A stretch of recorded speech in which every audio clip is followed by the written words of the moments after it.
Hello, welcome to the next episode of Beyond the Filter. I'm your host, Liz Ryerson, and I'm here with Justin Charity, who is a journalist, primarily a music writer, writes for a website called, oh my god, I forgot the name of the site already. What's the name of the site? I write for the Ringer, Liz. The Ringer, which just launched like in the past few months, right?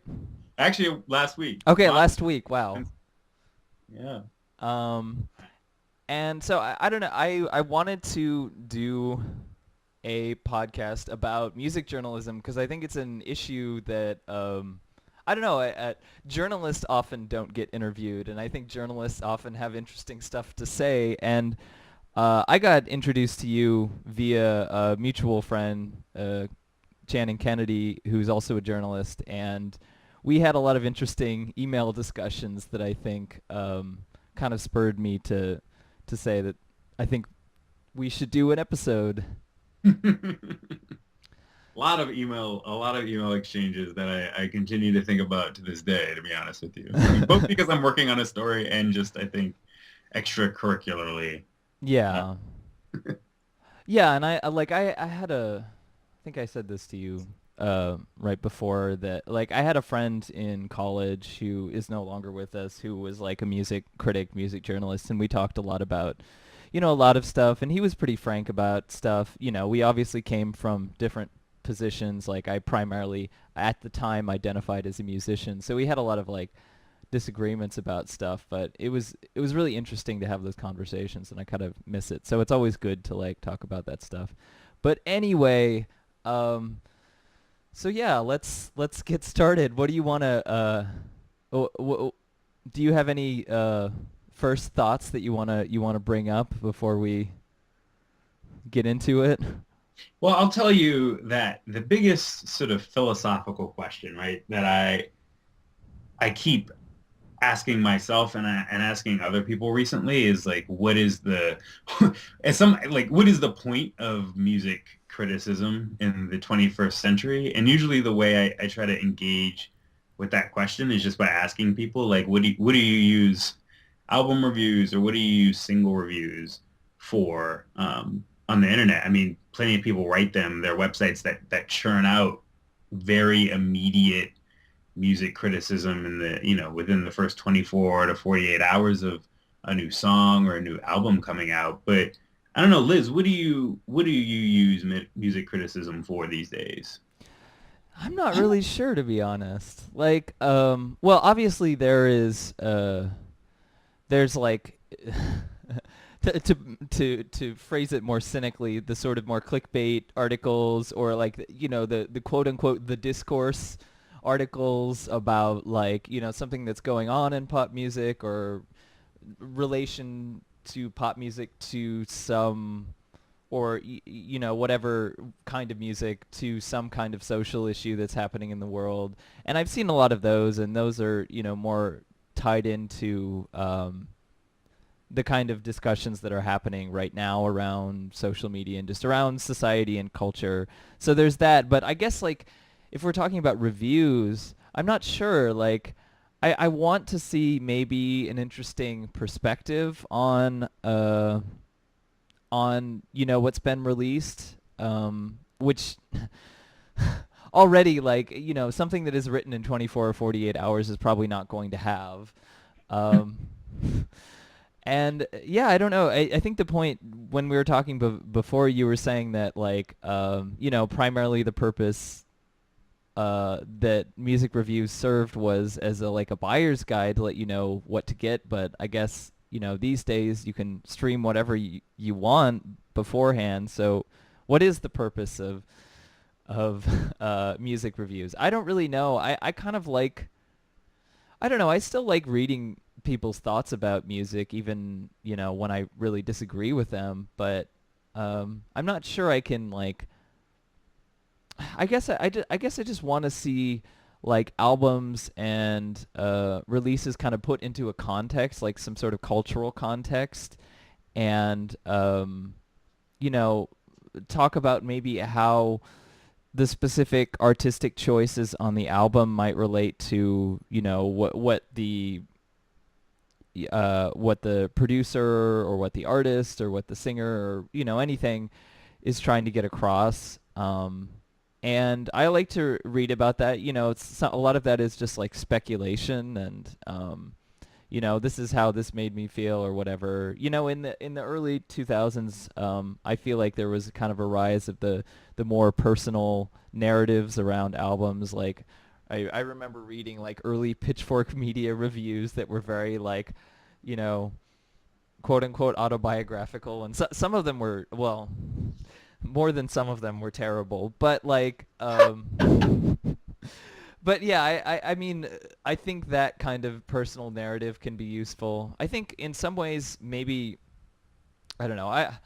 I'll leave some more observations about that aside um, for later. But do you have any kind of use for music reviews specifically and that kind of music criticism? Well, okay. So as somebody who writes reviews, I guess I write less. I write fewer reviews these days. I write maybe more overarching essays. But as somebody who has written reviews, when do I mostly read a review? Um,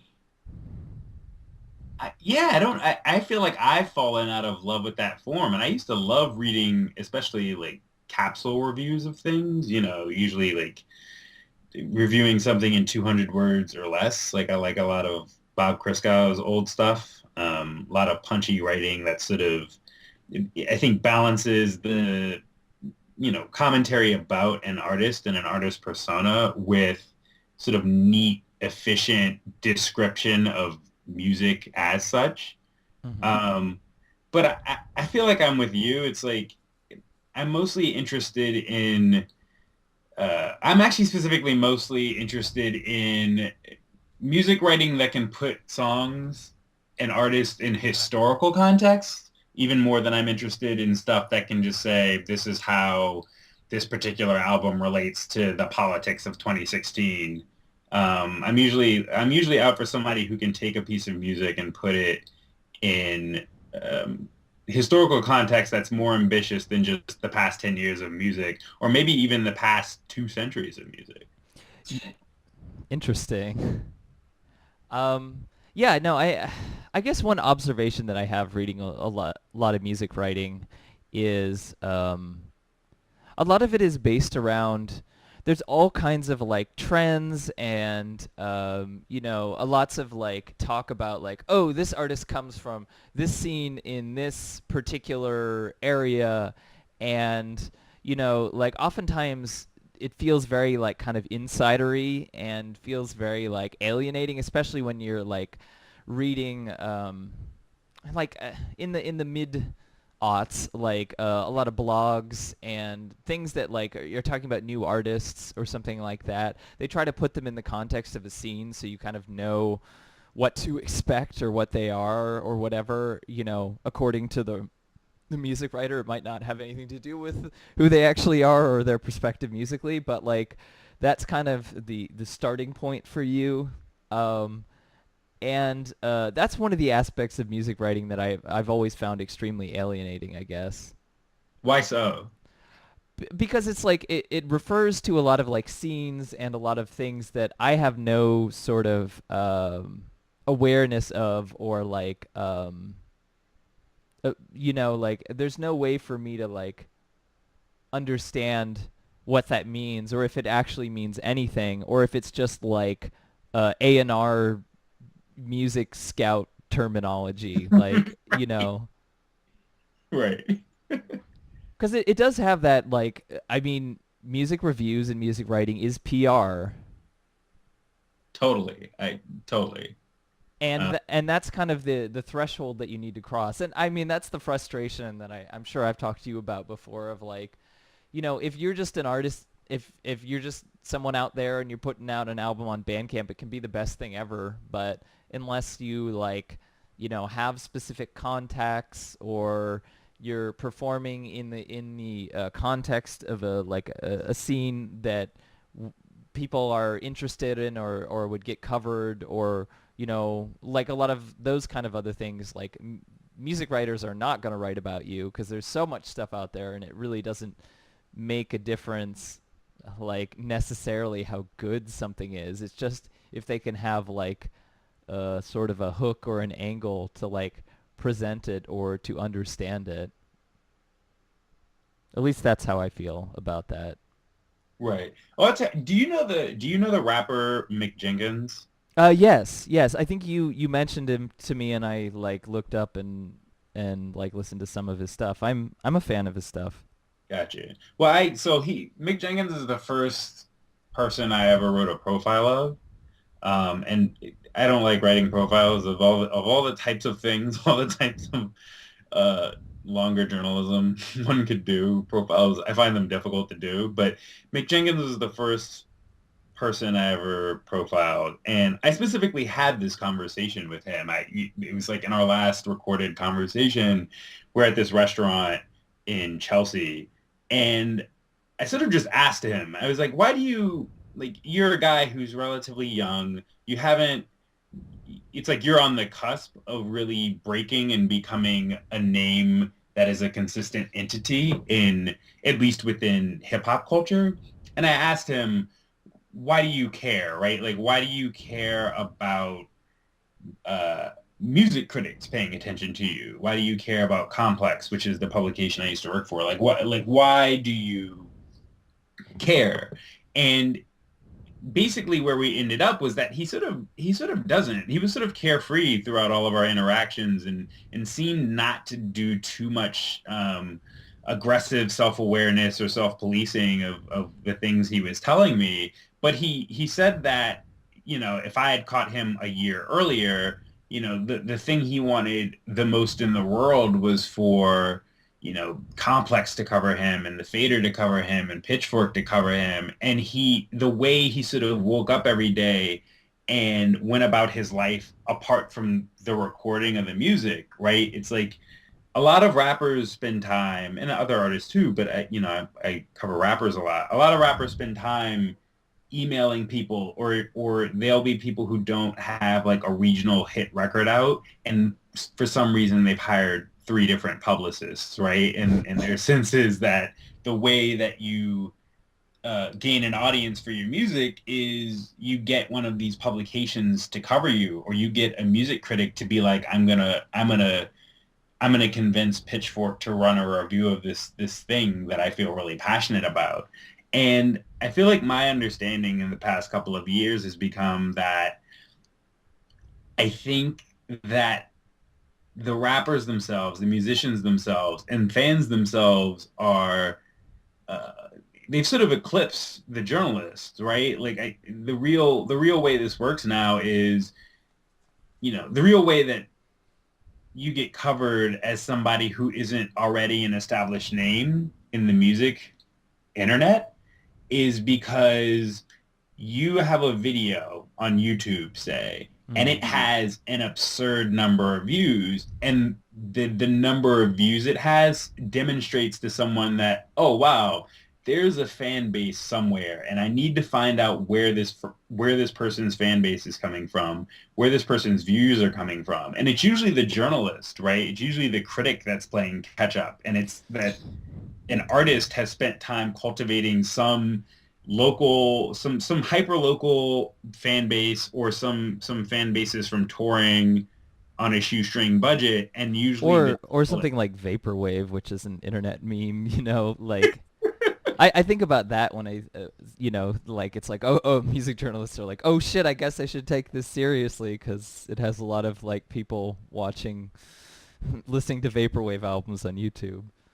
Right. Well, that's an interesting point to me, because a big concern with the model that I've just outlined is that, you know, critics and journalists sometimes follow the right thing and they sometimes follow the wrong thing, Yeah. right? Like, because once you put critics and journalists in the position of playing catch up rather than in the position of being tastemakers, it means they get a bit more insecure and a bit more trigger shy, I think, about the artists that they really double down on.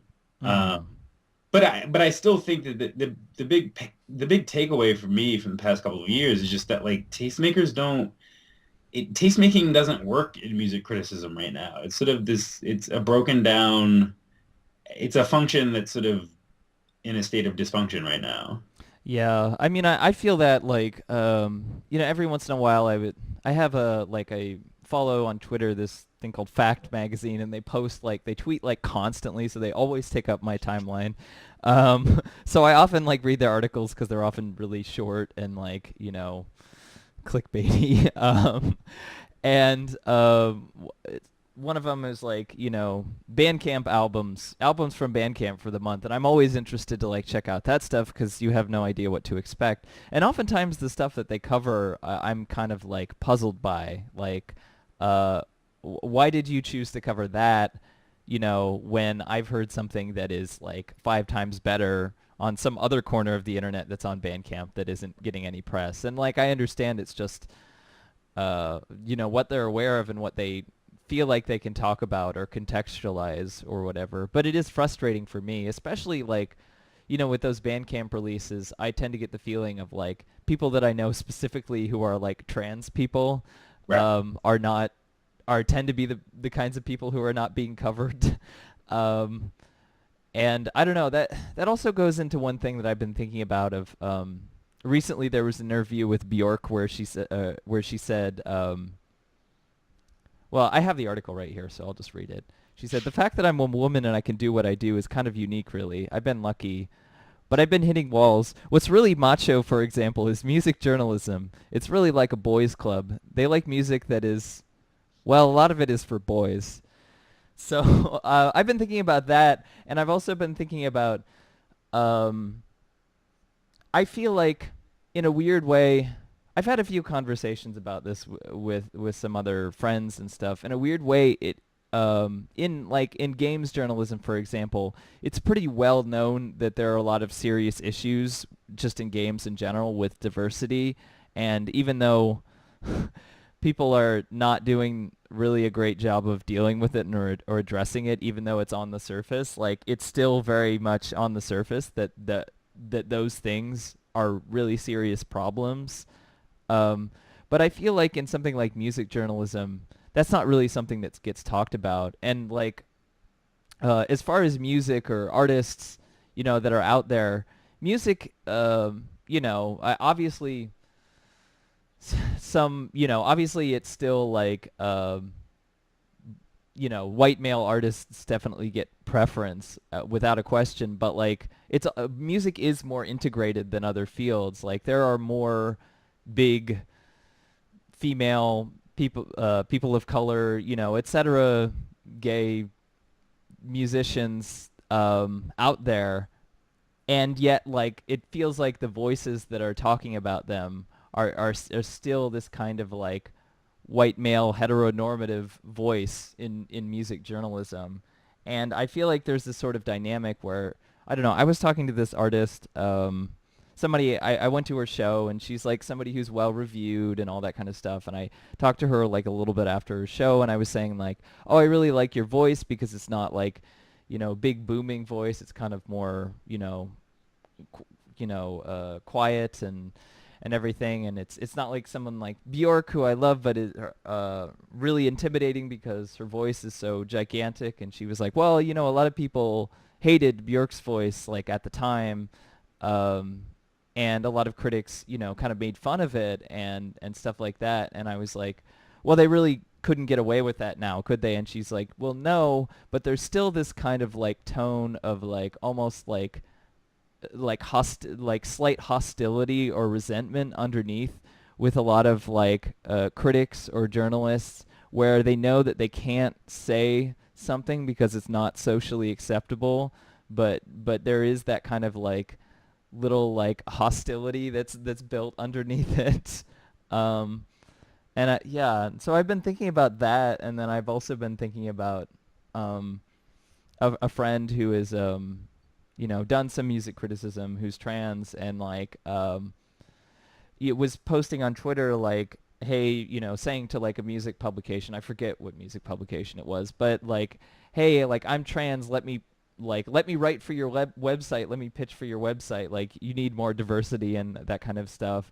And one of the editors of the site was like, well, we accept all articles equally, and this is if you have an article that's good enough, then it will get in. And she was like, well, almost all your writers are white men, like it isn't that like an issue. Um and I don't know, I started tweeting about it too. And the funny thing to me is that the guy was just like seemed just flabbergasted that someone was even bringing this up, like that this was an issue. Like, oh no, of course we're a meritocracy, and like we favor the best articles that get submitted to our website. And like even at one point I made a tweet and it got favorited by someone who they mutually followed each other, who was a white man who like is like has like a music website or whatever. And that guy started including the editor of that website started including that guy in the tweets just because he favored my tweets. Like, hey, you know what I mean, right? Like, you know what I mean, like trying to appeal to him. And I was like, kind of like, wow, like like I mean, games journalism and games criticism has so many problems, but people will certainly admit that those like fields are like incredibly white male centric. And the fact that like that discussion isn't even like sort of, I don't even see it like happening um that much. I mean, I've seen some discussion on it, but the fact that like that guy was just so perplexed that it even came up was like kind of crazy to me. Right. I mean, people doubling down on meritocracy as a defensive practice in the 21st century is cute, I guess, to me. Um, yeah. I mean, I've certainly, I'm a black male. I've had conversations um, about this sort of online and offline with people. I do take your point, though. I mean, part of what's frustrating to me um, is that, yeah, I guess part of what's frustrating to me is what you were saying earlier about, looking just sort of with a thousand-mile up view on music criticism, looking at it and thinking, or perceiving it as very white and male and heteronormative. I guess to me, one thing that's always been strange about the field, even as I work in it, is just the sort of the hierarchies of it and the hierarchies of what readers even pay attention to and think of when you say the phrase music criticism. Like I think people, the default for a lot of people, right, is Pitchfork. Hmm. And no shots at Pitchfork. I know people at Pitchfork, writers, editors. But Pitchfork I totally I missed the boat on Pitchfork's um, ascent. And so Pitchfork was not a thing that I cared about until I started writing music criticism and started, um, blogging about music uh, 4 years ago. And so it's weird because a lot of these conversations sort of center Pitchfork and the idea of Pitchfork and the archetype of Pitchfork uh, as the locus for concerns about diversity and the locus for both diversity in hiring and diversity of coverage. And I guess my sort of natural response before I really unpack the response, my natural response is, well, is the goal to make Pitchfork the publication more diverse, or is it to get readers to care about a publication that's not Pitchfork? Right? And to me, that's the conflict. It's which one of those two things is the way forward. Do we shift audience and do we shift our definition of what the definitive music criticism metric is? Or do we say Pitchfork is already it and the point is they need to hire a greater diversity of people? And I'm not sure what the right answer to that question is. What do you think? I don't know. I mean, I've had that problem with like music criticism or sorry, games criticism, game journalism, because I don't know. I mean, I've had that problem with diversity discussions a lot because I feel like the implication is like, oh, I want to do the same thing that these publications do. I just want to be, a woman, or I want to be trans, or I want to be black, or and do that. And like I think that's fine. That's great, and that should be accepted. But I certainly don't think that's the maybe the end of the conversation, or really what where the focus should be at. I guess the thing is, even for example, maybe there's a publication that you like more that is more weird, I don't know, just for an example, something like Tiny Mixtapes, and which is a music website, and the more idiosyncratic, I guess. I don't know how to even describe their thing.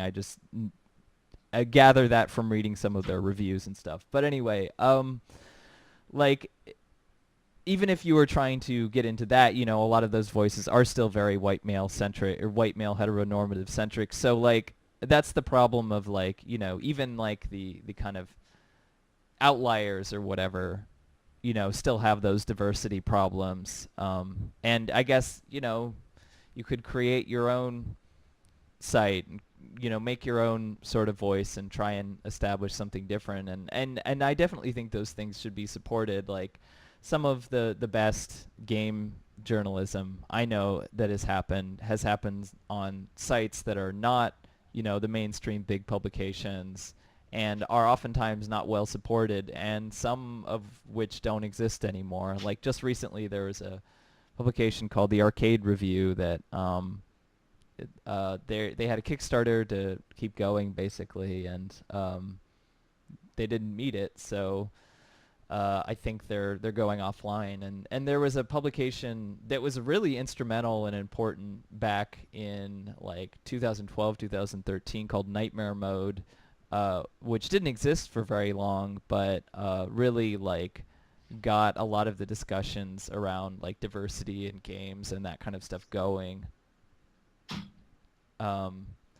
And yeah, I mean, I think in reality, those kinds of things are the best way to kind of present an alternative.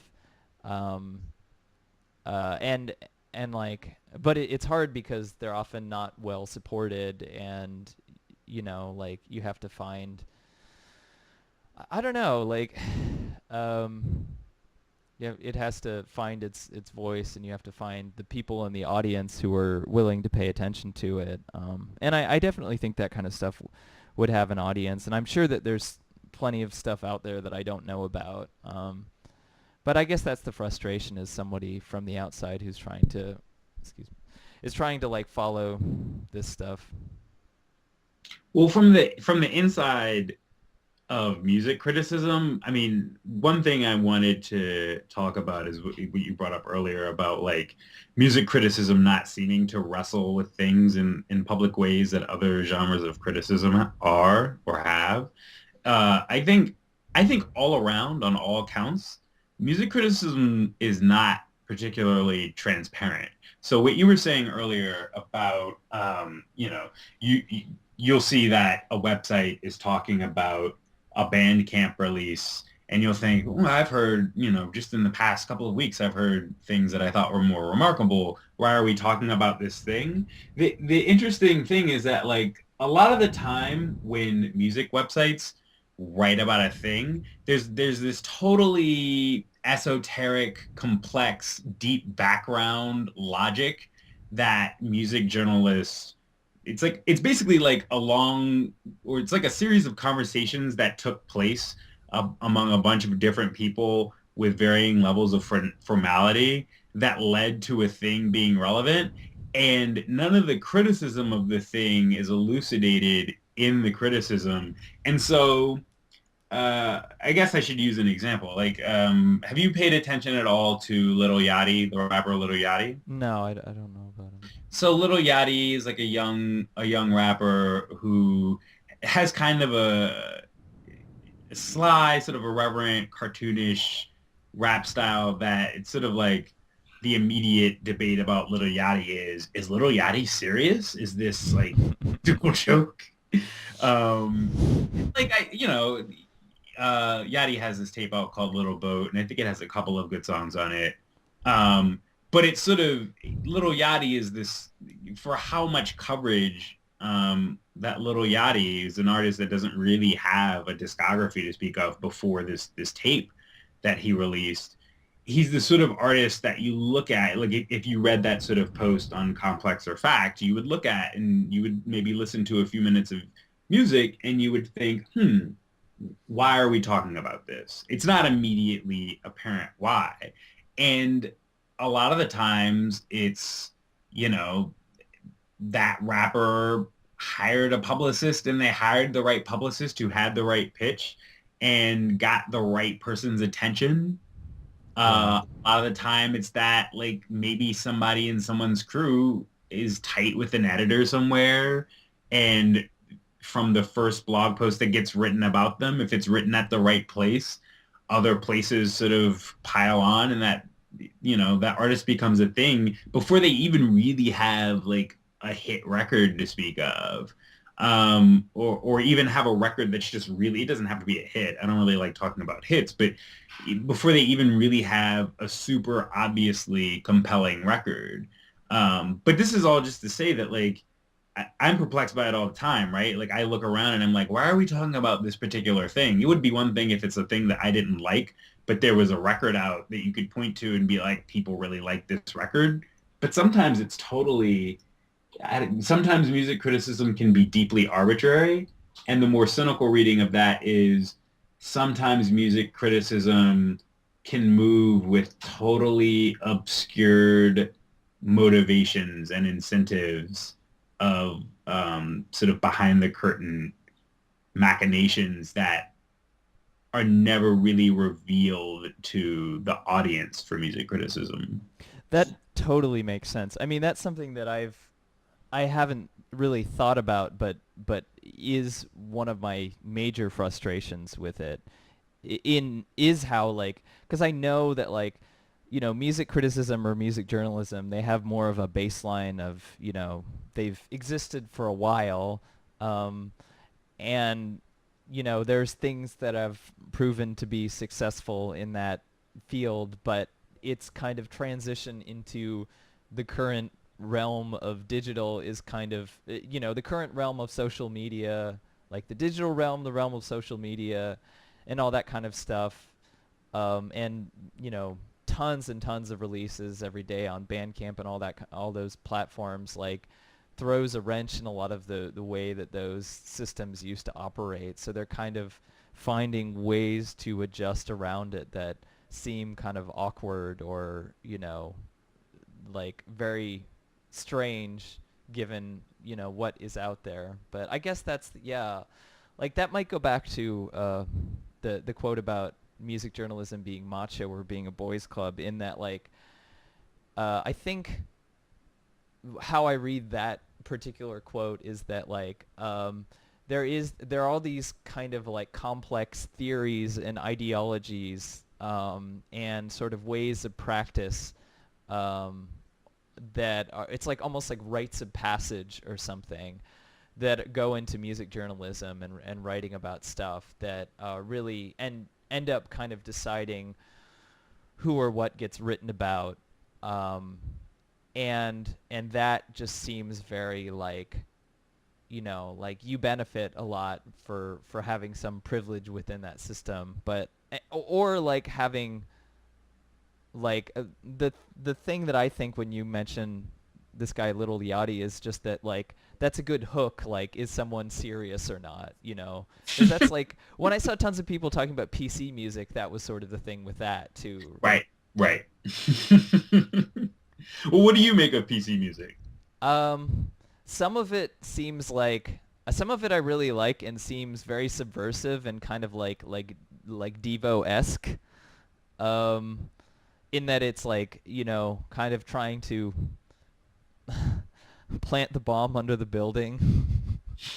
um as far as like pop music video, like, but then other stuff I just see it and it's like this is mediocre pop music. So I don't know, like I guess I was thinking like there's a song by this artist named Hannah Diamond that's called Pink and Blue. Yeah, I actually like that song a lot. It's a very catchy song. And that's one that is like it's so aggressively heteronormative, in like in the way that it genders everything, that it's like and it's so like vacuous, it's so just like shallow that feels like kind of subversive to me. Right. Or that, or like there's a video to one of her songs. It's called High, and like she's just in her bedroom like browsing through social media or browsing through like all these futuristic windows. And it's the same with like there's another video called Hey Cutie, and that's like it's just like this woman in a simulation and just like almost imagining herself in a pop video. And if you actually like think about it, it is kind of like feels like it's making some sort of statement about how fake all of this stuff is, and how it is just like um there's something just so like unreal about it, that it's just this like fantasy or whatever. It doesn't really make the statement like super clearly, but like I don't know, that's so some of that stuff I'm really, appeals to me. But then there's other stuff like that, like I think I there's this artist named Liz, and there's a song called Rule the World, because I got my housemates into PC music, so one of my roommates was just like watching all these videos, and I just watched it and I was like, I felt like this is just a bad pop music video. But I don't know. That's one of my favorite, as a music writer, that is one of my favorite postmodern concerns is the question of what is subversive versus what is gesturing at subversion. And I think Little Yachty was actually, I mean, Little Yachty sort of provoked this question in me too, because it's like, uh, apart from the way I set it up, which is this a joke or not? Oh, another way to think about Little Yachty is Little Yachty not trying is basically, is Little Yachty a lazy rapper, or is,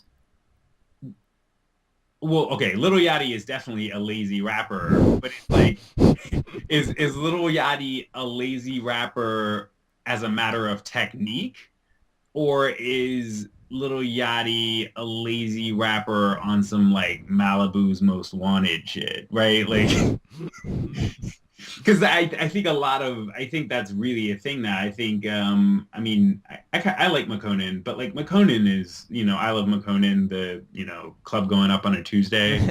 I had that song in my head for like almost a solid month, like a year or two ago. Right. Well, this a couple of days ago, I forgot which station, but McConan did a freestyle at a radio station, and the freestyle is bad, right? Like the freestyle is very like it's it's a hair away from McConan rapping his ABCs, and but I mean immediately like the McConan fans I know are kind of super defensive about it or trying to be irreverent about it, and it's like, oh, it's really a statement about how like freestyling is an empty act, or it's an empty gesture of technique. And it's like, or maybe it's that there's a version of somebody not taking a freestyle seriously that I would totally accept as a commentary on freestyles as empty, pointless gestures of technique. But there's also bad freestyles that I'll look at and be like, oh, wow, this is a scam. I'm being scammed. Yeah. I don't know. I sort of felt that way when people were talking about Lil B, like about 5 or 6 years ago. Um, in that I feel like I had heard some of his stuff where he was, he definitely demonstrated like serious skill, but then I've seen a lot of his other stuff where like the reason that I liked it was because the production and things like that. Like a lot of his songs were produced by Clams Casino, who's Right. like one of my favorite producers, and I feel like almost always like vastly overshadows whoever is performing on the songs that he produces. Um, but um, but yeah, I don't know. I sort of felt like one of those things with him too, where it was like, is this just lazy, or is it like um, or is there something here? Or oftentimes it's like kind of somewhere in between. Right.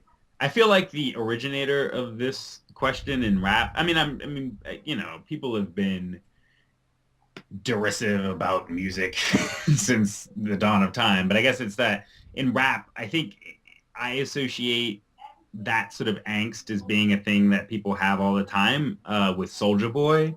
Back when Soulja Boy came out with, Soulja Boy Tell 'em.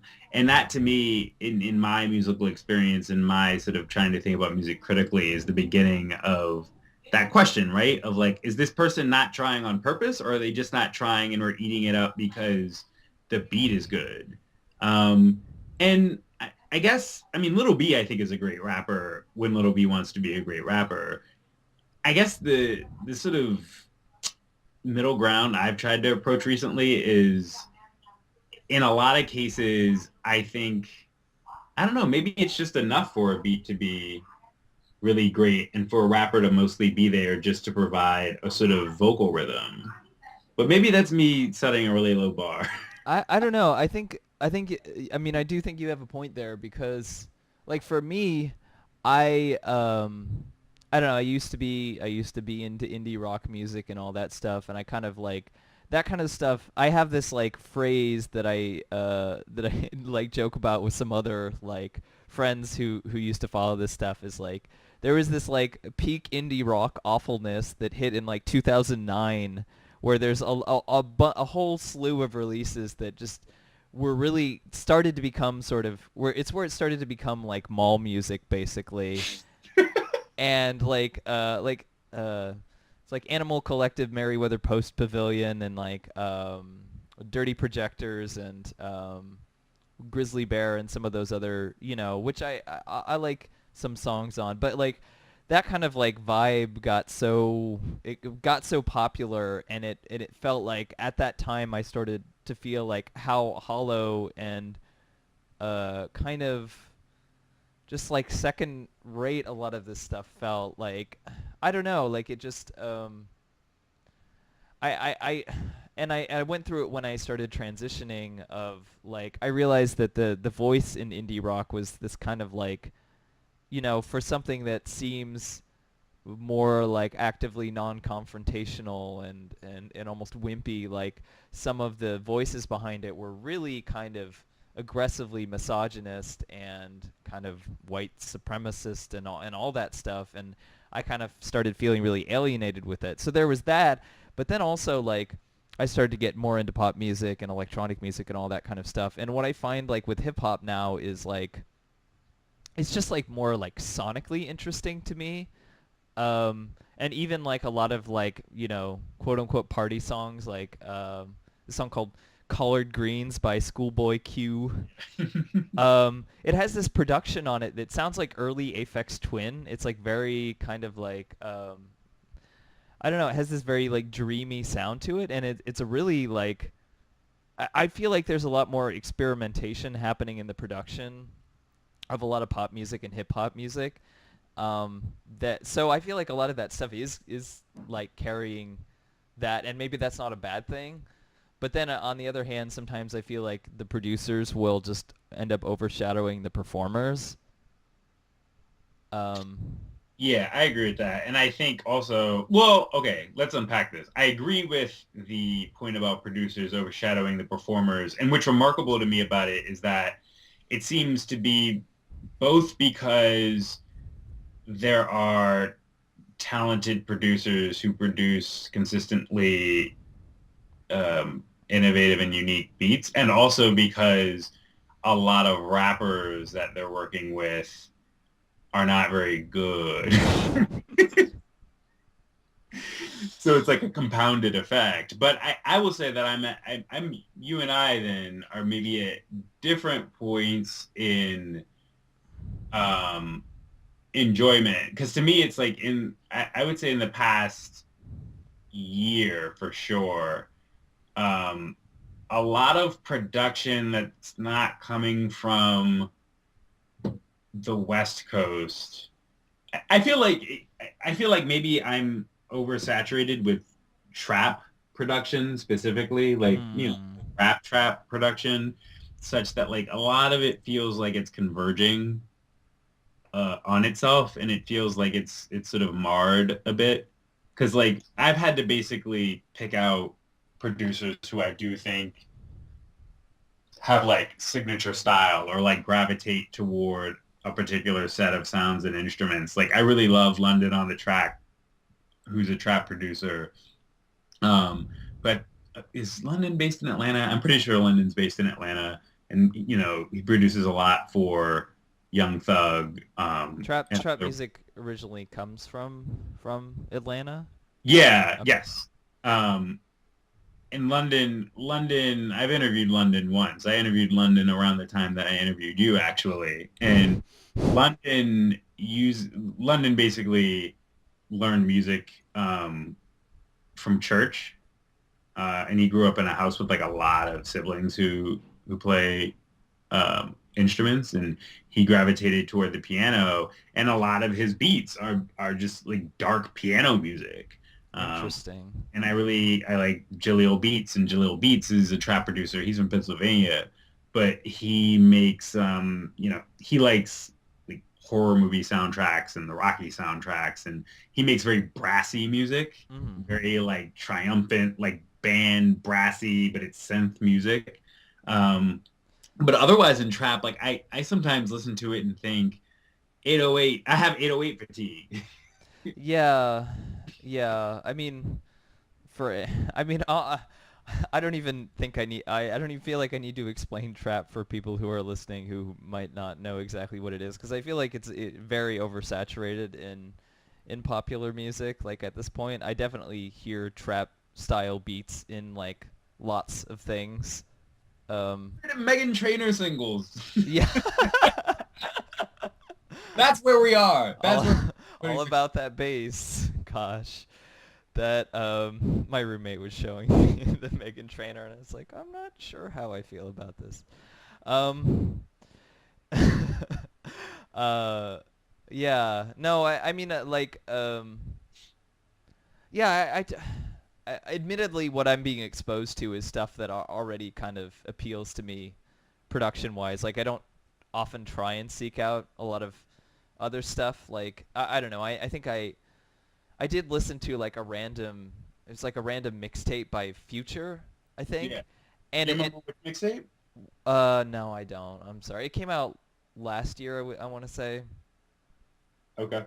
Um, but a lot of the tracks sounded very similar to each other to me. Um, it didn't really grab me in any particular way. So I guess like I maybe I'm just taking like the things that appeal to me. Um, and like one of my favorite hip hop albums that I've heard, even though I hate a lot of the lyrics, is Yeezus, because I love the production on that album. And I don't know, I feel like I mean I don't want to go into it like fully, but I feel like a lot of people who I've seen who are like Kanye West fans like hate that album, partly because maybe he seems so like just absurd and like a bad caricature on that, but I think that's specifically why I like it, and I think people shouldn't like look away from the car accidents. Yeah, I'm 100% with you regarding Jesus. Yeah. Because like I don't know, there's also that level of like, as far as like misogyny and all that stuff in hip hop music, like it is very something that definitely affects me, and something that I feel like is often just like pointless. And I understand like that there is like a context and all that stuff for it.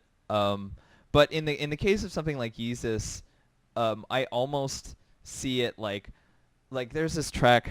It's called "I'm in It," and there's just about everything offensive about that track that you can think of.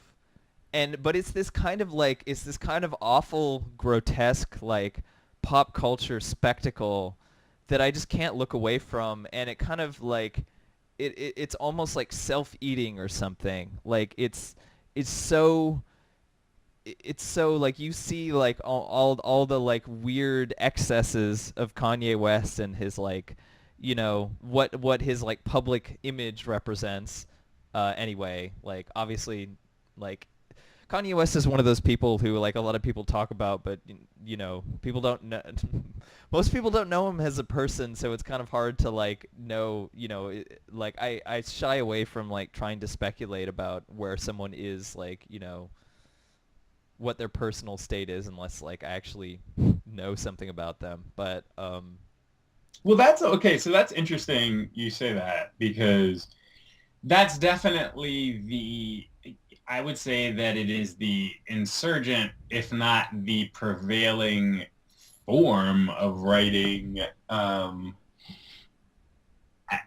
album reviews, music reviews, in the past year, if not longer. mhm. Like when the life of Pablo, and I don't want to make just like the two or three biggest musicians in or from the US, the locus of demonstration of everything. But like when the life of Pablo came out in April, I feel like most of the writing about that album very explicitly and immediately anchored itself in like this what I can only describe as Kanye West fan fiction. And Yeah. so every album review of the life of Pablo is basically that. It's basically a work of fan art, and it's totally about. I mean, you might get some cursory sort of critique of his delivery or his writing or the production and the mastering. But yeah, I mean, certainly on major platforms, most reviews of that album are about like they sort of center Kanye West as this like character from a novel or something. Yeah. Which he But definitely, I mean, that's part of his like hook. right, And I feel the same way about like Drake or somebody like that, who it seems like he definitely markets himself that way. It, right. But I guess what I'm wondering, I could use your perspective on this. Am I overstating? Am I overstating the degree to which artists do that now? Like, part of me thinks that like obviously pop stardom has always involved like the media paying attention to people in ways that sort of creates narratives around them and then sort of tries to shine those narratives onto pieces of music and thread those narratives together over time. But like it seems so self-styled and so much like a professional wrestling script now in a way that it hasn't always been, or am I completely wrong about that? And I'm just sort of maybe paying more attention to that sort of narrative craft now. no, I mean the impression that I get is very much what you're saying. Like, I don't know. I feel like, and admittedly, maybe it's just because I'm not in the world, like immersed in that world at this point. But it does feel like uh, people who are famous. I mean, it's just like my problems with the world in general. It feeling like people who are famous get even more famous, and their fame is this like treasured and valued commodity that everyone wants to have an opinion about or wants to say something about because that's something that is ultimately desired. Like they present this image, even if it's kind of weirdly tragic, that is still desirable.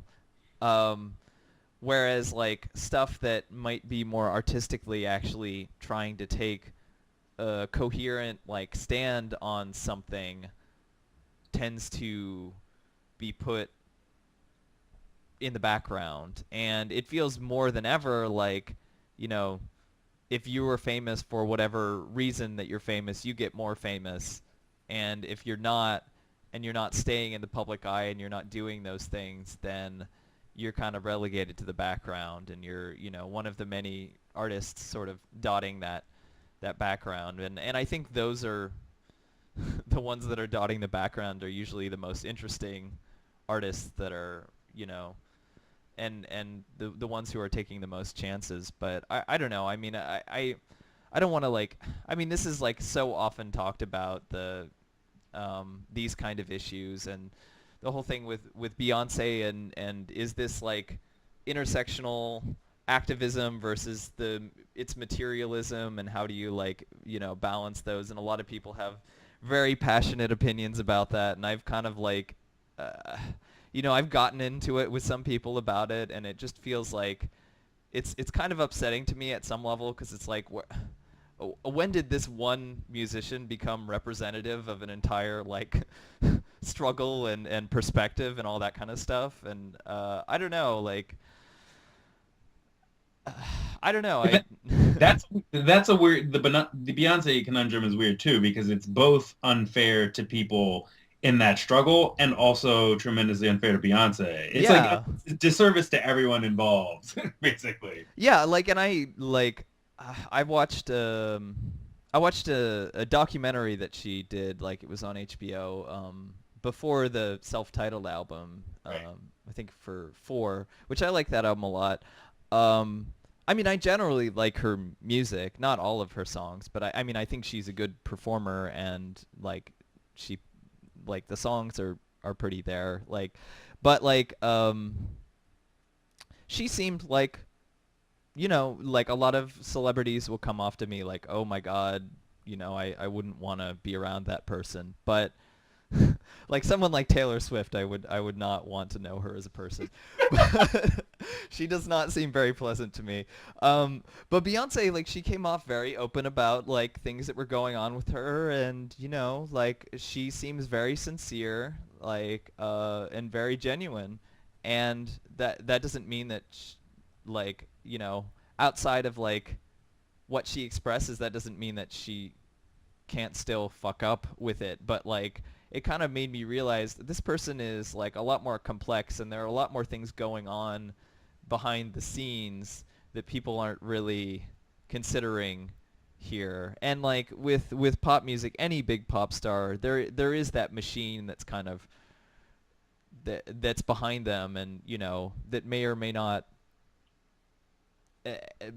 be defining a lot of things about them. And with Beyonce, it's like, well, how do I reconcile all this stuff with the fact that she is also like stolen choreography a bunch for her videos, like, or things, like uncredited or things like that. And it is kind of like it's a fucking wormhole that you can get down, like thinking about this stuff. And I try and take it for what it is. And like, in spite of saying like, oh, I'm not interested in like listening to Lemonade when it came out, like, after a few weeks, like I downloaded it and listened to it and all that kind of stuff because I wanted to hear it. It was just that the discussion is like so. Yeah, I want people to take things for what they are, for being pieces of music, and I think there's too much like investment in that whole materialist like pop culture. Maybe materialist is it doesn't even cover it, but like there's this kind of glamorous pop culture spectacle that pop music more than anything else represents. And it's just my frustration with like feeling like no one wants to talk about it. It's my problem with like video game stuff too, where I feel like no one, even like important cultural critics, don't want to talk about experimental video games or art video games. Like everyone wants to talk about the big thing because that's kind of what drives the views, and that's what we celebrate almost religiously as a culture, at least in the US and Europe and all that kind of stuff. Like but also like and I feel that with discovering a lot of artists. Like I wrote this little piece about well, it wasn't little, but I wrote a piece about like the FKA Twigs sort of video EP that she did last year, which I really liked, and I felt like commented on a lot of the kind of hypocrisies and dynamics in pop music videos in a really pretty intelligent way. And I mean, she directed the video and all that stuff, and I feel like I saw no discussion about that, other than it being like, oh, this is artsy, you know? Are you talking about Melissa? Yeah. Yeah, that okay. And that's not like a necessarily unique thing either. Like people, and this is one of my huge problems with criticism in general, but it extends to music criticism, is people are really bad at taking the spectacle and looking beyond it and saying like, what is the more abstract aspects of it? What is the like hidden intention here? What does this represent? What like there's so much focus on the narrative behind it, like, and that narrative like feeds into like like something that was really one of the first things that made me think about this was like Radiohead with like OK Computer and Kid A. Both of those albums were tremendously like instrumental for me getting into a lot of, you know, kinds of different music when I was pretty young. But a lot of the discussion around those albums has to do with like, oh well, you know, Radiohead were the biggest rock band in the world, and you know, people said that they were saving rock music when they released OK Computer, but then they broke away from that with Kid A and all that kind of stuff, and it's like I understand that context can be useful and important, but I actually don't really think it's very useful in talking about what's actually there. Like something like The Life of Pablo, like it's kind of like almost the peak of like there being like this narrative fan fiction around a piece of art, and yet like when I actually look at the thing, I just kind of feel like, oh, this is a mess. Like I don't know, like it's one of those things where like I want to be able to see to even look at like, you know, some very abstract producers out there like Arca or somebody like that, or this guy Ash Kusha, who I really like, um, who's a Iranian. Well, he's based in London, but does these very abstract compositions that are kind of, you know, beat based and everything. I want people to like look at that and say like, okay, like how do I extrapolate like an intention or meaning from that just based on the listening to the music itself. And I think that can be really interesting, and it doesn't necessarily like mean that you're making like the correct observation. I don't even know if there is a correct observation because art is inherently subjective. But that's what I want to see in music criticism. Like I don't know. I was thinking about this too with like I started like writing a piece about this game Duke Nukem 3D that came out 20 years ago, and like I started thinking about it, and like the obvious thing around that game is that you know, its protagonist was really popular, and he said stupid one-liners, and a lot of the game took place in like real world-esque locations that were like cartoony versions, and it was like super misogynist because the whole plot of the game is that aliens have kidnapped the planet's women, and like you can also just randomly blow up women and there are strippers and stuff like that. But then I like actually like looking at it and being like, huh, this game is actually very like anti-authoritarian in its like themes, and like there's all this like themes of like security and police and all this kind of stuff, and like see that's the like the real meat that's behind it, that like somebody who's designing the levels or something is thinking about, is like processing maybe something that they're thinking about, and you know, just in the world, and they're putting that into the game, or they're putting that into the production or whatever. And that's the sort of hidden like voice that's sitting behind the kind of pop culture spectacle, and that's really what I want to get to, because I feel like that is what kind of saves music or saves games or whatever from just being this materialist spectacle, like and But makes it be something that you can look at 10 years 20 years down the line and be like, hey, like there's still something here, like this is, there's a voice that's emerging behind the cloud or behind the veil, and I want to see that, and I know that's hard to do, but I don't see that with music journalism.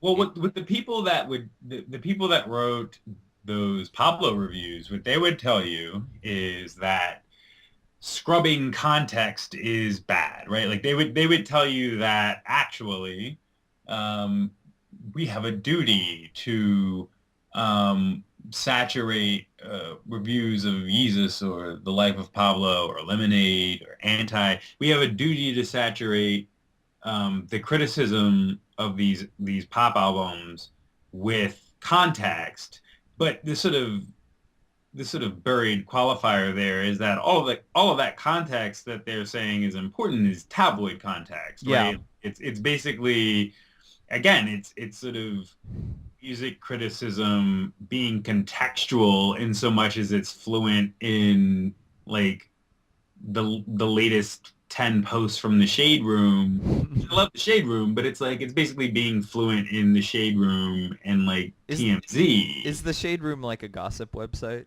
Well, yeah, I mean, mostly like an Instagram account that's Okay. very good at keeping up with sort of the social media and real world activity of celebrities. But it's sort of like I feel like the reasonable articulation that context is important to presenting a piece of music to an audience has spun out of control you can into this notion that you can write music reviews that are all context and no no musical analysis and require no technical or literary fluency. Which I think is unfortunate, right? Like I think after a certain point, if you forget to describe a rose as red, you failed, right? Like you can tell me that the context of roses is that they're a flower and that, you know, plants exist on planet Earth and the sky is blue. But like if in 800 words of describing a rose, you failed to describe it as red, you know, you've kind of let me down a bit. And I feel like a lot of music criticism sort of leaves me feeling a similar way of like, I don't know how you can write about the life of Pablo for 800 words and sort of skip the part where you point out that the album is a mess and that the middle third, you know, the middle third of the album randomly becomes an R&B album that barely features Kanye. It's like stuff like that, observations about like sequencing and mastering. It's like, I think maybe, and I think it's also, I think a lot of this is due to the fact that just the ecosystem of music writing and of online writing in general is such that, you know, publications have to publish content. They have to publish criticism more cheaply than ever before, or at least more cheaply than they've had to for a very long time, right? And so it's a lot easier to be fluent in TMZ than it is to be fluent in, you know, the history of black music in America. Hmm. um, and that's just what it is. But you know, I do. You you said before we were talking about, you know, artists who play the background and artists who play the background while making music that actually takes a stand for something. Um, And I'm curious if you were into the Vince Staples album. Yeah, I was. So I'm curious to get your thoughts on it. I have thoughts about it, but I'm curious for your thoughts about the Summertime '06, the Vince Staples album from about a year ago that I think a lot of critics really, really like and talked about a lot. And you know, Vince Staples is this very charismatic, He is funny. quite hilarious. He should have his own TV show. He's hilarious in person. He's hilarious on Twitter. He's hilarious. He's multimedia hilarious. And but importantly, people really love. I mean, his music is very different from him, right? Like I Yeah. would say it's he's very funny and he loves pop music, but he makes sort of in a way I would say gangster rap with a very I would say pre-trap sensibility gangster rap. He makes gangster rap sort of in continuity with Ice Cube more so than in continuity with the gangster rap that actually proliferated in the aughts, which was basically a lot of Atlanta, you know, Gucci Mane, Jeezy uh, type of rap. But his music, well, I'm just curious what you think about Vince's album because a lot of people love it, and I feel like I've seen you tweet about it. Yes, I have. I don't know. I think it's a little inconsistent, but I don't know. I just like, I guess this actually does get into to not to distract from the question, but I this does actually get into something that I wanted to talk about of like this reflexive insularity among increasingly reflexive insularity among like artists of particular scenes or whatever, and we talked about this in the context of like hip hop with like artists like Vince Staples or Mick Jenkins who are more kind of like a lot more guarded about the whole pop music spectacle around in that case something in around hip hop. But anyway, as far as like just musically, yeah, I don't know. I think it's like it paints a picture of what someone's life is like, and a lot of this other stuff that just is very vivid to me, and I feel like I can connect with emotionally. And I don't like, even though it doesn't necessarily completely divorce it of its context really at all, it's still like it feels like it tries in the music to capture those like that moment or those like emotions in a way that is kind of divorced of the the pop spectacle or whatever. Um, and I guess other people would call that like being gritty or whatever. But I don't know. I think that's what I like about it. I don't think all the tracks like really do it for me. Like I think my favorite track is the one called Summertime, partly because I love Clams Casino production, but it also has this kind of like it's kind of a song, but it's really kind of dark and depressing, and it has that kind of like hazy feeling. I don't know. It feels very California, um, and it does a lot of things at once. It kind of has this like drugged out hazy feeling that something like Lana Del Rey has or something like that, but it also has this kind of like broken down like uh dark sensibility that the whole album has. And I don't know, like yeah, I don't think it's like necessarily consistent musically, or it's like it's not something that I listen to all the way through. I don't tend to get all the way through that album when I listen to it, but yeah, I definitely think it's interesting. And one of I actually my favorite thing that he did was the video for the song Senorita. Yep. I love it. Um, yeah, because that's like a total. Honestly, like there are so many like levels to that. Um, as far as like the criminalization of like poverty and things like that, and also just like the sort of struggles or dynamics that happen depicted in a way that's kind of more abstract and artistic, and then also making a statement about its position as art at the end, where it like after like basically all these like people are like walking down a street, like marching down the street like zombies or whatever, and they're getting like picked off by these like drone machine guns in this like neighborhood, and eventually they all get killed, except for like this one guy who's like holding a Bible and is like the one who's like singing this refrain or whatever. And then at the end, like everyone who is still alive in that world is sort of pressing themselves up against this glass window, which turns out to be like this art gallery where this nice like white family is sitting just admiring this lovely piece of art. Um, and it says like a lot at once about all these dynamics that sort of exist, and that's the kind of stuff that I really like and feel like should be unpacked a lot more, but you don't really see. And it's extremely relevant to stuff that's going on in the world right now, and yet like it's not like really getting talked about in the way that maybe it deserves to, in my opinion. Yeah, I would actually say that this you saying this reminds me that and we'll have to save we'll save this discussion for another time, but like Okay. one thing I've thought about for the past year is that like the place of music videos in music criticism is completely like fallen off. Sort of like the importance of music videos. I think it's really that the importance of music videos as part of release strategy has decreased significantly since, the internet and YouTube have become the main form via which people watch music videos.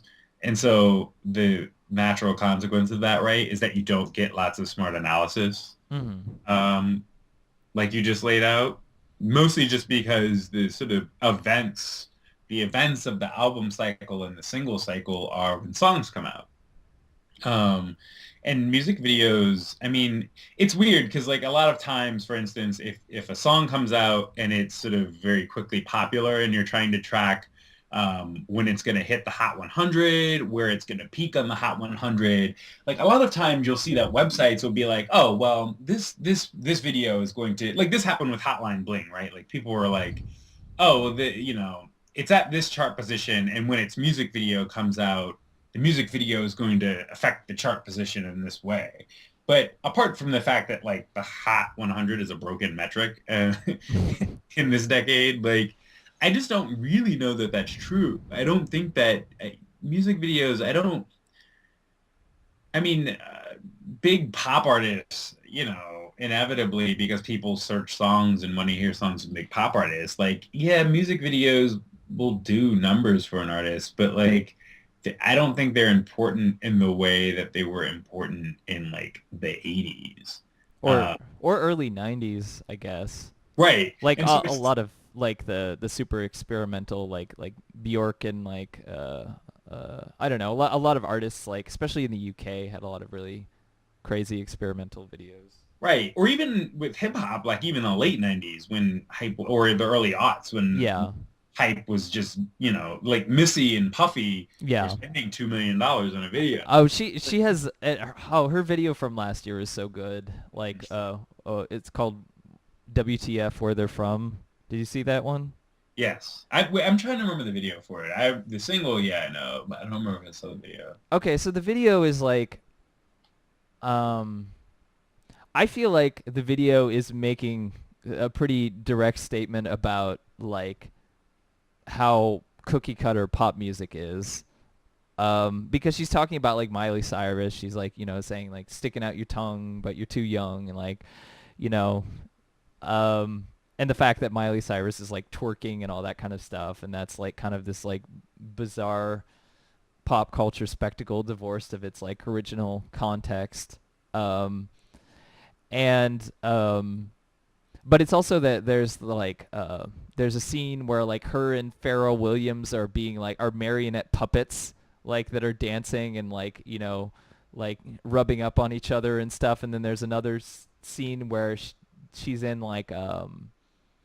there's like this kind of like Matrix like the movie The Matrix factory that's like making her dancers or whatever, and they're sort of emerging out of these little boxes where they're like wrapped in plastic um, and like dancing and stuff. And there's references to like there's a reference like you don't need to be a mason to see through some of the shit on occasion or things like that. And like I don't know, I feel like that's an interesting like statement about the sort of pop music spectacle that's happening in the past, several years, and in particular, like, a lot of the discussion that's happened around the fact that like hip hop culture has become pop culture and become divorced of like its original context. And the thing that I was saying about that we had talked about a while ago in email, that like there's a lot of artists like Vince Staples or whatever who seem at least to be pushing back against that and trying to bring it back to like what's actually happening in the world. Right. But anyway, that video like I feel like does a good job of that. I do feel like though I've seen people talk about like at least I've seen people talk about like I remember reading stuff about Rihanna videos. Like I was reading a piece about what was it? I think it was called Pour It Up, like the video where she's like stripping, and then I remember reading a lot of stuff about Anaconda when that came out, and like the Nicki Minaj track, and then also the Rihanna "Bitch Better Have My Money." Like Right. I saw a lot of like think pieces and stuff about that. So I mean I do feel like I see people talking about videos, but it's like But it's at that level. It's at the yeah. level of, like Rihanna, Drake, Beyonce. And Yeah. that sucks because it's like it makes it seem like, oh great. Well, so in basically the only music videos that uh warrant music criticism are really expensive ones. Yeah. Which and really expensive ones in a climate in which the music industry really only throws around money sparingly and around artists that are making the safest bets. Yeah. And like I don't know. I mean it's important to also consider like how much uh some of these things are like kind of calculated PR strategies. Like, there's a lot going on in the world right now, a lot going on specifically with like Black Lives Matter and that kind of stuff, and how much of that like becoming also a spectacle in pop culture is connected to the fact that that's, something that the kids love to talk about, and like like people should at least be thinking about that. I'm sure, some people obviously are, but like as far as like the broader discussion, I don't feel like there's enough like talk about like, gee, maybe this doesn't completely represent what is positive or what we want. Like, and there is that kind of like, I mean, I think about that FKA Twigs thing again because I think about like there's a part of that video where maybe journalists and critics are just bad at like discussing like imagery and things like that because I guess music video discussion does verge into like cinematic discussion because it is a cinematic medium, and maybe having a film background like I think about these things more, but there's that section where she's like kind of there's this kind of just gross like a random white dude who's like kind of salivating, really want to have like sex with her, and she's sort of leading him to have sex with her, but she's like kind of looks like a doll, and then she literally is a blow up, turns into a blow up doll, except for her head, and then at the end, like it just shows him like slobbering, and it's really gross. And then at the end, like she's all like just kind of lying on the bed, and her head is still there, but she looks like a doll, and she's just totally deflated. And I just feel like so much of that, like when I think about when I saw that, I really thought of Nicki Minaj specifically because her image was like so doll-like, um, but like it kind of like is a depiction for me of like oftentimes like A&R men or journalists or something, business people who are kind of behind making these decisions and kind of like weirdly like fetishizing and like kind of um in a way they're really still completely in control of what gets out there in when we're talking about like the biggest levels of pop music spectacle, and I don't feel like that kind of discussion happens a lot, like talking about just the hierarchies of something like pop music. There's a really good book that I was reading about it. What is it called? It's called The Song Machine. Yeah, Uh, it's new. Yeah. yeah, and like I think that the passage in that book that really struck. Well, there were a couple things. One that it was talking about Rihanna, whose real name is Robin Fenty, um, and basically saying talking about how she kind of fits the perfect profile. Well, her and Britney Spears both kind of fit the perfect profile of like a pop star in that like somebody who was very talented, who grew up in an abusive situation. Um, like both of them had alcoholic dads and kind of struggled financially and all that kind of stuff. Um, and who were kind of looking for any way out of that. Um, and it makes someone and we're around the age like 16 or I think Britney was obviously younger when she got involved with that stuff, but like there's a kind of it kind of made me realize how predatory all of it is, and how much like um that person has lived their life sort of inside this like basically kind of acting out this like what this kind of spectacle demands, or they're a perfect fit for our kind of consumerist celebrity culture, and to be kind of perfectly managed by like this large corporate entity. And I mean, like, someone like Beyonce has definitely tried to break out of that some, but still, like, I mean, she's popular enough to where she kind of has that freedom and what comes with that popularity. But anyway, the other aspect of the other quote from that book that I like felt really sad about is it was talking about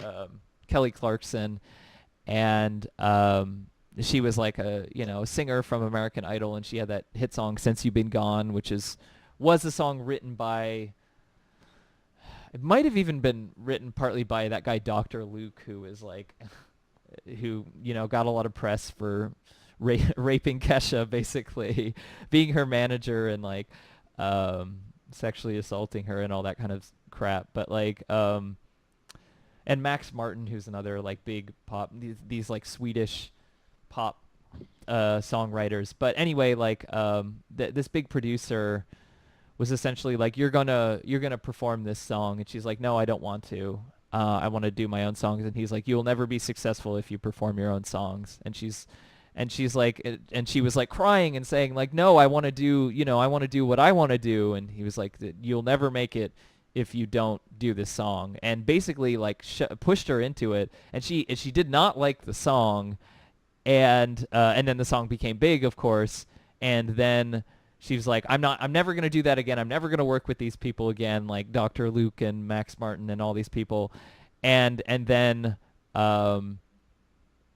she never had another big hit like that. And the guy who was interviewed, who was like managing her, was saying like, yeah, that's because she didn't listen to me.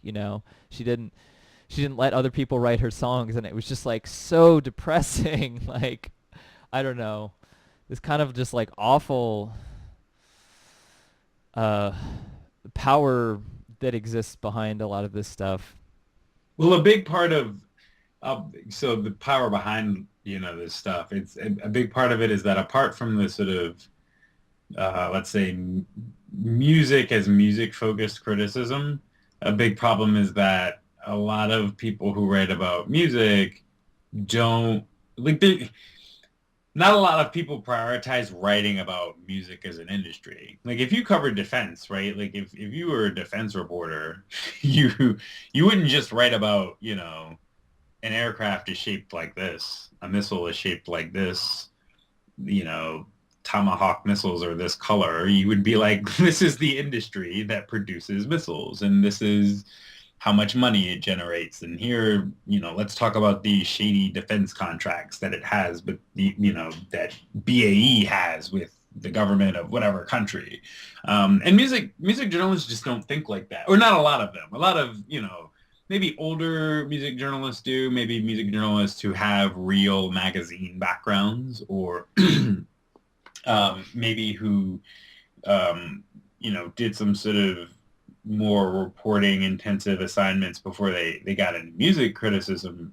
Maybe they are more fluent and more comfortable digging around and talking to A&Rs and talking to people who actually work at record labels and can talk about the business of making records and the business of, the business of radio stations, stuff like that. It's actually super interesting if you read about it and talk to people about it. But, again, I think it, apart from trends that we've talked about in music writing, it's sort of like all of those trends coincide with trends in online publishing. And the problem is just that it's really hard to justify business coverage of music because there's no, I won't say there's no piece, but like, no, there isn't. There's no piece that you could write, no matter how scandalous about, well, I won't say no matter how scandalous, because I think Kesha's unfortunate situation has generated a lot of interest, but I think short of that, there really isn't a business story about music that's going to immediately justify the return on investment reporting wise and writing wise as if you were to just write a story about Kanye. You know what I mean? Like just write another album review of Kanye or a personal Well, essay that centers yeah, Kanye. Or unless it's like rampant sexual abuse in the industry or something like that, which that stuff totally happens. It's just that most people can't speak out about it right. because their careers are at the behest of like people like Dr. Luke. And even then, even if you are somebody who does, let's say you are a reporter who does write that story, then you have the problem of like you still wrote that story in an industry where a lot of the people around you aren't equipped to then go and advance the reporting that you've done, you know? So Plus, it's people probably will stop talking to you. right. And Like, again, it's like you really have to be intrepid to report a story like that and really gen up the sort of interest in it and also maintain your credibility and your sourcing and your ability to continue doing it. And again, it's just like people find it a lot easier. I mean, I find it a lot easier to say, oh, well, I'm going to define music journalism instead as just cultural reportage as opposed to, bust some heads reporting. yeah, it's consumer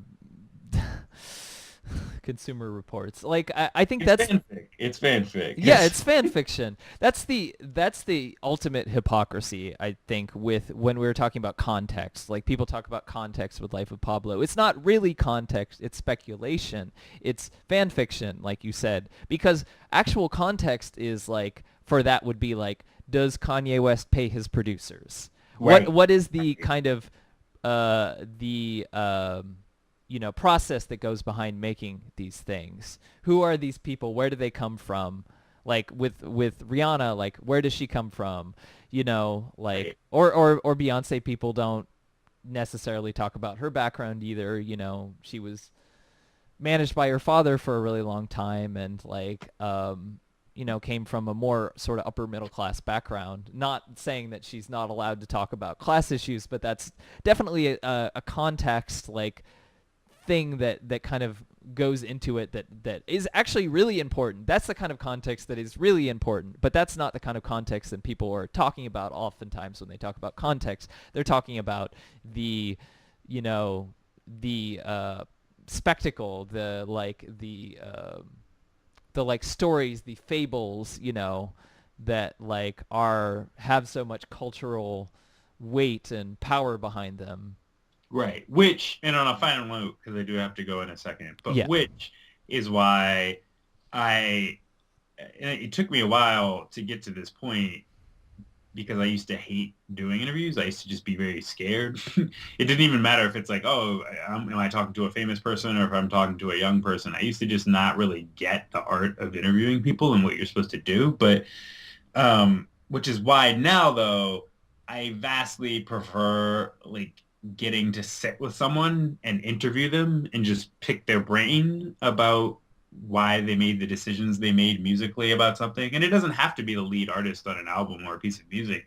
It could be a producer, it could be a studio engineer. It could just, it could be somebody who's in a social circle that overlaps with someone who can just tell me about an artist. Like I enjoy that stuff and I enjoy packaging that stuff and presenting it to an audience and leaning on interviews and that sort of thing as context way more than I enjoy having to craft an album review out of thin air. Yeah. Well, one thing I wanted to say, since I barely referenced any of like things that you've written, um, is one piece that I enjoyed of yours was the discussion around To Pimp a Butterfly and like if it really was almost too like insular of a critique to really have a wider like to where people have a wider understanding of it. And you talked to like some of the one of the producers behind it, or Yeah, Terrace Martin. He's one of the producers and he's,